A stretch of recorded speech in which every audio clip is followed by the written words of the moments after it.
So welcome to episode 5 of Ask Maria Anything. This week we're doing a roads special because we've had so many questions about roads in the local area, but also about national policy as well. So hopefully I'll be able to answer all your questions. But if you've got anything burning that you want to ask me, whether it's national or local, what you're happy with something or you're not happy or you just want to know what's going on, then just drop me an email, maria.caulfield.mp at parliament.uk, and in the title, subject heading, put hashtag Ask Maria Anything.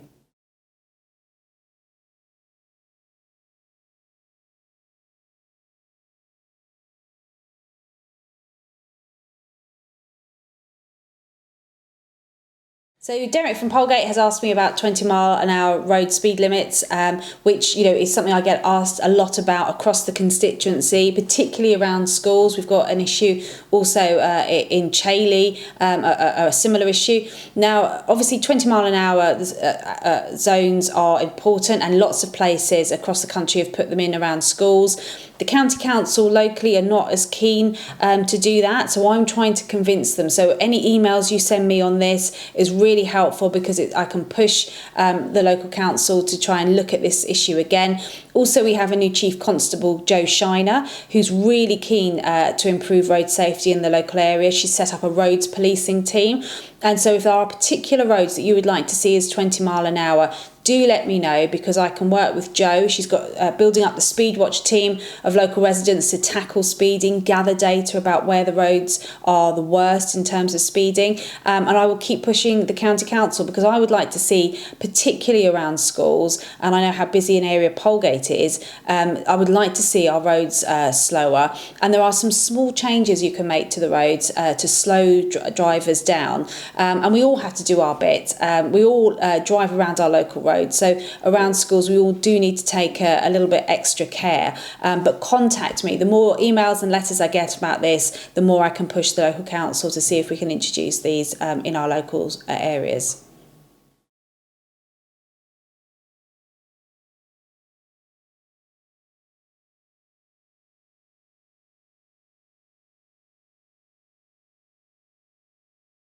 So, Holly, this is a particular stretch of road in the Newhaven area, and it is a busy road because it just comes off the A26, and we've got cars that are doing, that's a busy national speed limit road in places, and so sometimes cars forget that they're entering into a town and a residential area. Now, I know some of your local councillors are looking at this.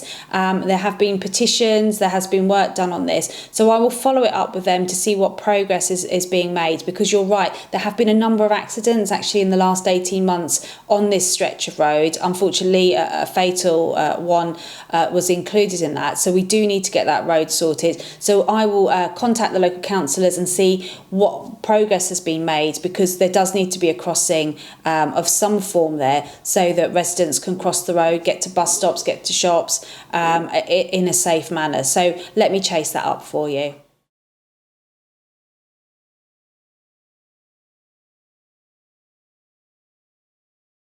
So Barbara, the Bishopstone Junction, my postbag is very heavy with this because unfortunately there have been a number of incidents and accidents over the last year or so.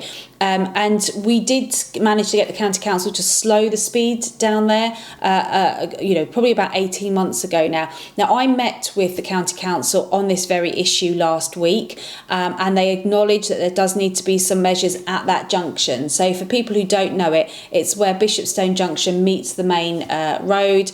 Very difficult to turn left or right out of there because cars are speeding along. For pedestrians trying to get across the road for the bus stop, that's very difficult as well. So we've had a number of incidents. So the county council are working up plans right now. We think it's more likely to be lights than a roundabout, because if you put a roundabout in, people still have to cross the road. So, the safety issue is around people getting across that road and giving a break in the traffic so cars can get safely in and out. So the county council are working up plans. There won't be anything official coming out before Christmas, but I've been promised that there will be some plans coming out early in the new year. So I will be following those up, and if there's money required to get a crossing put in place, very happy to work with the council to make that happen. It's a top priority of mine because there's been too many accidents there, particularly in the last 12 months.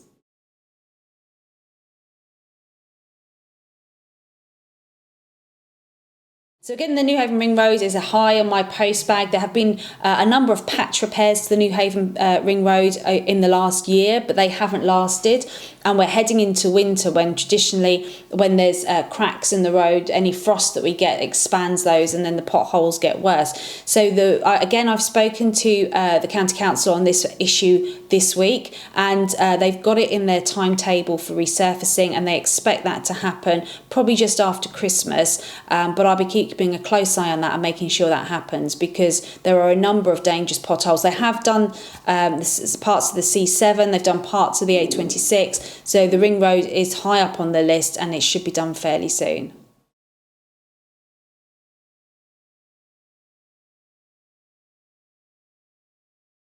So, we do have to invest in our roads. As we've seen from the list of questions today, it's not just about building more roads, it's about improving the roads we've got, whether that's with resurfacing, whether that's making dangerous junctions like the Bishopstone Junction safer, or putting in crossings such as the one around Laws and Evelyn Road. So it's not just about building new roads, we have to spend that money to make our roads safer and well maintained. And it's not just car users that use our road. We've got more and more cyclists using them. We've got pedestrians. Locally, we have lots of horse riders as well. So it's important our roads are kept in good condition and accessible to as many road users as possible.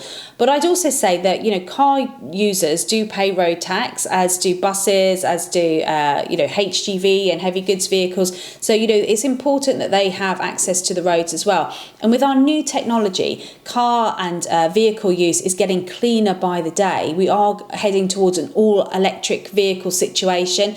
In Newhaven, for example, we're hoping there'll be a hydrogen hub based here, so we'll have hydrogen-powered vehicles in the long term, which are much cleaner and greener. So our vehicles will become more environmentally friendly. And if we can look to future-proof our roads, if you look at Sweden, for example, when they resurface their roads, they put the electric charging points on the road themselves. So as you're driving, you're charging your vehicles. That's a much more efficient and user-friendly way of enabling people to go to all-electric cars. So we do need to invest in our roads, both to make them safer and more user-friendly for people, but also we will have cars and vehicles in the long term, but we can make those as clean and green as possible so that they're not emitting carbon emissions. To do that, we need to invest in our roads for the long term.